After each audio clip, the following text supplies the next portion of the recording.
হুগলির উত্তরপাড়া বাজারের জিটি রোডের ওপরেই রয়েছে এমন এক দোকান যেখানে বসে দোকানদারির সঙ্গে নিজের স্বপ্নকে বাস্তবায়ন করে চলেছেন বছর 25-এর যুবক। একদিকে দোকান চালানো, অন্যদিকে নিজের শিল্পী সত্তাকে ধরে রাখা। মুদির দোকানে বসেই একের পর এক ছবি এঁকে চলেছেন বছর 25-এর সুমন মোদক। বৃদ্ধ বাবার দোকান সামলানোর সঙ্গে নিজের স্বপ্ন পূরণের প্রস্তুতি, দুই কাজে চলছে পরিপূরকভাবে। সিনে দুনিয়ার সুপারস্টার থেকে ক্রিকেট জগতের তারকা কিংবা বিশিষ্ট সঙ্গীত শিল্পী, সকলেরই অনবদ্য পোর্ট্রেট ছবি আঁকেন সুমন মোদক। ছোট থেকেই আঁকার প্রতি তার বিশেষ আগ্রহ। ছবি আঁকার জন্য পড়াশোনার ক্ষতি হবে সেই নিয়ে বাড়িতে ঝামেলাও হয়েছিল বিস্তর। এক সময় বাড়ির নির্দেশেই তাকে ছাড়তে হয়েছিল ছবি আঁকা।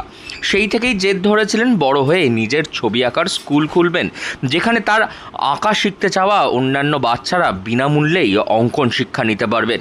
এখন সেই স্বপ্ন পূরণের পথেই নেমেছেন সুমন। আমার এই আঁকার প্রফেশনে আমি এসেছি লকডাউনের ঠিক পর থেকে। লকডাউনের পর থেকে যখন বাজারে একটু মন্দা হতে শুরু করে, তখন থেকে আমি দোকানে বসে আঁকতে শুরু করি। এটা আমার যথারীতি প্রথম থেকে ছোটোবেলা থেকে ন্যাক ছিল। তো সেখান থেকে শুরু করে আস্তে আস্তে এটাকে বড় করেছি। এখন আমি স্কুল করেছি উত্তরপাড়াতে, অনেক বাচ্চাদের আঁকাই, প্রায় 50 জন বাচ্চাকে আমি আঁকাই। হ্যাঁ, তাদের বিভিন্ন বোর্ডের পরীক্ষা নেওয়া হয়, বঙ্গীয় বোর্ড, চারুকলা বোর্ডের।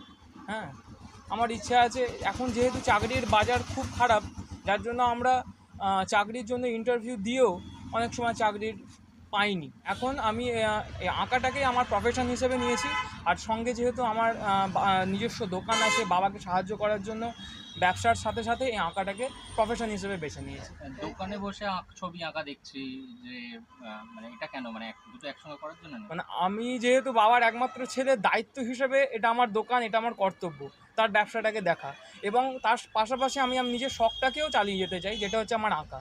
এবং এই আঁকাটাকে আমি চতুর্দিকে সবার সাথে ভাগ করে নিতে চাই, আরও ছাত্রছাত্রীদের সাথে আমার যেটুকু আমি শিখেছি। বাবা গৌতম মোদকের একটি মুদিখানার দোকান রয়েছে উত্তরপাড়া জয়কৃষ্ণ লাইব্রেরির ঠিক বিপরীতে। সেই মুদিখানার দোকানেই সামগ্রী বিক্রির সঙ্গে সুমনের হাতে আঁকা পোর্ট্রেট ছবিও হয় বিক্রি। সুমনের কথায় গ্র্যাজুয়েশন পাশ করার পর অনেক চাকরির চেষ্টা করেছিলেন তিনি, কিন্তু তার সুফল মেলেনি। লকডাউনের সময় থেকে দোকানে বসেই দোকান চালাতেন এবং তার সঙ্গে ছবি আঁকা শুরু হয়। আস্তে আস্তে দু একটা ছবি দোকানের বাইরে বিক্রির জন্য রাখতেও শুরু করেন। তার হাতে আঁকা ছবি মানুষের এতটাই পছন্দ হয় যে সেই ছবি রাখার সঙ্গে সঙ্গেই বিক্রি হতে শুরু হয়। 500 টাকা থেকে শুরু করে 1000 টাকা পর্যন্ত একটি ছবির দাম উঠেছিল এবং তা বিক্রিও হয়েছে। মুদির দোকান সামলানোর সঙ্গে সেখানেই চলছে তার বসে স্বপ্ন পূরণের ছবি আঁকার কাজ। এই বিষয়ে সুমনের বাবা গৌতম মোদক তিনি জানিয়েছেন, তার পারিবারিক ব্যবসা সামলানোর দায়িত্ব এখন তার ছেলের উপরেই। তবে ছেলের যে ছবি আঁকার প্রতি নেশা, তা পরবর্তীকালে আর কোনোরূপ বাধার সৃষ্টি করেননি পরিবার, বরং দোকানে বসেই ছবি আঁকে এখন তার ছেলে। সেই ছবি বিক্রিও হয় ভালো দামে। বর্তমানে একটি আঁকার স্কুল রয়েছে, যেখানে ছাত্রছাত্রীদের বসে আঁকা শেখাচ্ছে সে। কিছু সময় বাইরের রাজ্য থেকেও তার কাছে কাজের জন্য ডাক এসেছে ছবি আঁকার জন্য। পথ চলতি মানুষেরা সুমনের ছবি দেখে, তার হাতে আঁকার কাজ দেখে তাজ্জব হয়ে যায় কিছু সময়। ঠিক সেরকমভাবেই দোকানে বসে স্বপ্ন পূরণের জন্য এঁকে চলেছেন এখনও একের পর এক ছবি বছর 25-এর এই যুবক। কি বলছেন এই বিষয়ে তার বাবা গৌতম মোদক, শুনুন সরাসরি তার থেকেই। সে যে আঁকে, মানে ও তো ছোটো থেকেই আঁকতো, আমরা কিছু বলতাম না, ও সেদিকে ধ্যান দিত। সেই জন্য আমরা ওকে বলেছিলাম যে পড়াশোনার জন্য একটু মন দাও। ও তো সেই জন্য মাঝে ওটা আমি বন্ধ করেছি। দেওয়ার পর ও আবার চেষ্টা করে আবার এটা শুরু করে। আর আমার তো বিজনেস আছে, আমি বিজনেস দেখি। তা ও সময় করে ওই দোকানের মধ্যেই আঁকে ফাঁকে বা এমনি ছবি ফই বিক্রি হয় আমাদের ওই আঁকা থেকেই।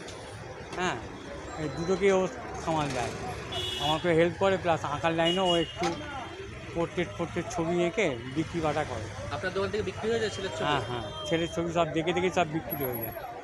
কত চলতি লোক যেতে গিয়ে যেটা পছন্দ হলো সেটা তুলে নিয়ে যায়।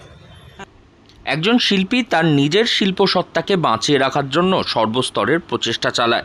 ঠিক তেমনই সুমন নিজের সত্তাকে বজায় রাখার জন্য একাধারে সংসার সামলানো, তার জন্য মুদিখানার দোকান চালাচ্ছেন, অন্যদিকে সেই দোকানেই বসে এঁকে চলেছেন একের পর এক ছবি। হুগলি থেকে রাহি হালদার, লোকাল 18 বাংলা।